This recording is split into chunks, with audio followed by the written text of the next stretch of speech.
요즘 이런 질문을 많이 받아요. 아이 키우면서 어떻게 꾸준히 수익이 나냐고, 그리고 도대체 어떻게 제 재능을 찾았냐고요. 사실 저도 예전엔 뭘 잘할 수 있는지 몰라서 불안했던 사람이에요. 그런데 어느 순간 보니까 온라인에서 무언가를 만들고 사람들과 연결되고 그걸 자연스럽게 사업으로 이어가는 일을 7, 8년이나 계속하고 있더라고요. 처음엔 그냥 재미로 시작했는데 시간이 쌓이니까 사람들이 반응하는 포인트가 보이고 무엇을 만들면 도움이 되는지 감이 생겼어요. 그때 알았어요. 아, 나는 내 인생에서 재능을 찾았구나. 좋아하는 일이 수익까지 연결되니 참 다행이고 감사하더라고요.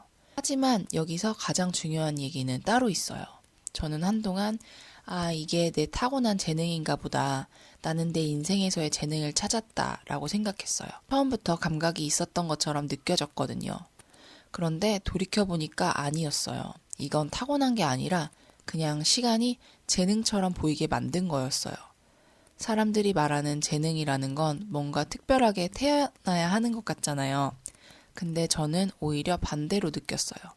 어떤 일이든 2, 3년 혹은 그 이상 꾸준히 하다 보면 그게 어느 순간 재능으로 보인다는 걸 제가 직접 경험한 거예요. 남들이 보기엔 타고난 감각처럼 보이겠지만 정작 내가 보면 그건 수많은 시행착오, 수많은 실패, 그리고 포기하지 않은 시간들이 만든 결과였어요. 그래서 저는 요즘 이런 생각을 해요. 아직 발견하지 않은 재능이 내 안에 또 있을지도 모른다. 새로운 걸 배우다 보면 그중 어떤 건 또 나만의 길로 자랄 수 있다.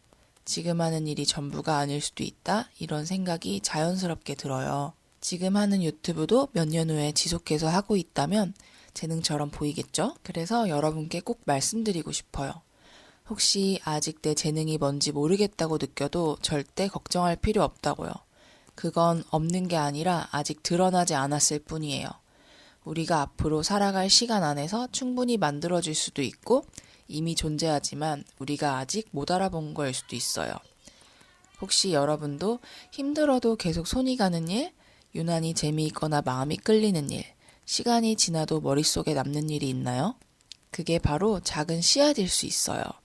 그 씨앗에 시간을 조금씩 넣다 보면 어느 순간 그게 재능이 되더라고요. 저도 그렇게 재능을 만들었어요.